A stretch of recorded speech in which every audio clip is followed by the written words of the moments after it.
como a gnose, por exemplo. Mas eu tenho uma frase, que é de um rabino até, inclusive. Acho que o nome dele é Jonathan Sachs. Ele diz assim, mais ou menos, deixa eu ver se eu lembro. Ele fala assim, a ciência, ela separa as coisas para poder entender como elas funcionam. E a religião une para entender, acho que o propósito delas. Sim. Algo mais ou menos assim que ele trata. Acho que a religião une para poder entender o que elas significam. Sim. Porque a ciência, ela tem por caráter disso. E, de novo, a gente entra no contraponto aqui, entender? Então, poxa, então a fé e a razão, elas são antagônicas? Cara, não são... A cada 10 minutos desse podcast eu entendo que a fé e a razão, elas estão uma da outra, irmão. Papo de amizade. Mas tudo. aí eu te pergunto aqui, agora eu vou jogar pra você essa daí. Joga. Como é que um cristão ele pode dialogar com a ciência? Como que ele lida com a questão do acaso, da linguagem de escrita? Tá bom. Você consegue pensar isso? Então, pra mim, dentro desse aspecto de cosmovisão, que a gente tá tratando assim meio que, né? Vai chegar lá. A gente vai chegar nesse ponto. Eu acredito que a ciência, ela também mostra a capacidade de Deus de resolver problemas. Assim como a história prova isso, a ciência prova isso, o direito prova isso, entre outras dúvidas que surgem, eu acredito que a ciência é mais uma das matérias que provam a existência e o poder de Deus. Não, você foi muito bem. E a grande parte do discurso que a gente vê e fica meio perdido... Tu realmente achou que eu fui bem, mano? Foi bem, claro que você foi bem. Eu não sei te chaleirar.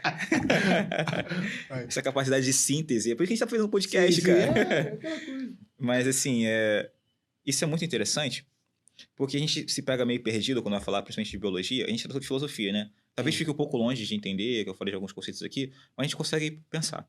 Quando a gente fala de biologia, a gente acha que não tem um domínio, de fato amplo sobre o assunto, e a gente acaba se perdendo. A gente se pergunta, poxa, será que um cristão piedoso ele pode concordar com algumas teorias científicas? E a grande questão é que eu tenho que te dizer o seguinte, eu vou aqui falar, abre aspas, de uma frase do Guilherme de Carvalho, grande Guilherme de Carvalho. Ele diz assim, olha, um cristão piedoso, ele não é obrigado a aceitar teoria nenhuma, mas ele é obrigado a relacionar sua fé com a realidade. Pronto. Era sobre isso aí. Obrigado, Guilherme. Ele conseguiu te ajudar. Caramba, ele conseguiu te ajudar. Não consegui falar então, primeiramente a gente tem que pensar que a gente não está submetendo Deus a nenhuma autoridade científica. Sim.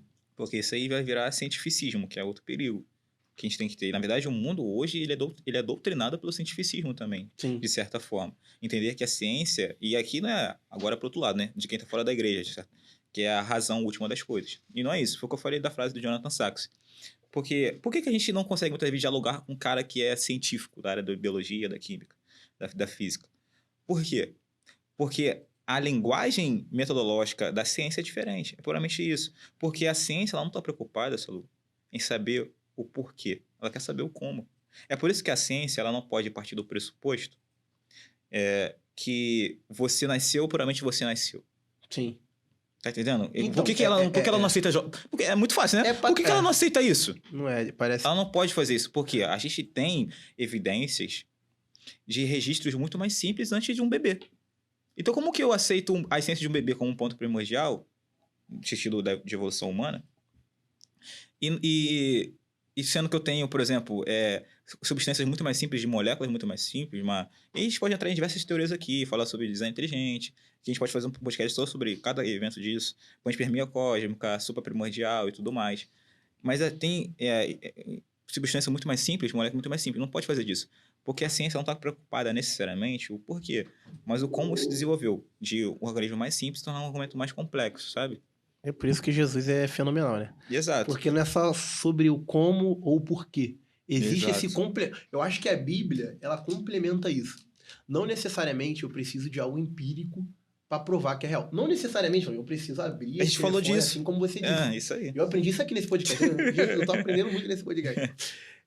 E a nossa fé, ela é sobrenatural. Não, e isso é muito... E assim, aí indo de continuidade com a ciência, a gente tem aqui 3 coisas que ferem muito o ego cristão, porque a gente não consegue tratar sobre elas. Porque a gente não consegue lidar, mas a gente está, na verdade, misturando elas. Que tem a evolução, a teoria da evolução e o evolucionismo. A gente tem que separar essas 3 coisas. Sim. Elas não são as mesmas coisas. Porque a evolução é propriamente o fato. Compreende o que eu quero dizer? A evolução é propriamente o fato. Você pode falar sobre microevolução, macroevolução, aí você destrincha isso aí de novo. A gente vai ter um podcast sobre isso. Mas a evolução é um fato.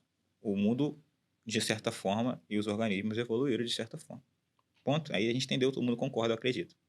A teoria da evolução é o que o Darwin apresentou. E nem Darwin, ele falava sobre um aspecto de evolução de superespécie. No seu próprio livro, A Origem das Espécies, ele fala sobre termos de criação. Sim. A teoria da evolução de fato, é uma teoria. Só que o evolucionismo é uma coisa muito mais geral. Porque o evolucionismo é uma visão de mundo. É Sim. entender que tudo surgiu a partir disso. E aí que começa a ficar complicado. Entendeu? Você abordando um pouco sobre visão de mundo, eu acho que a gente retoma novamente essas lentes da cosmovisão. Exato. E aí eu queria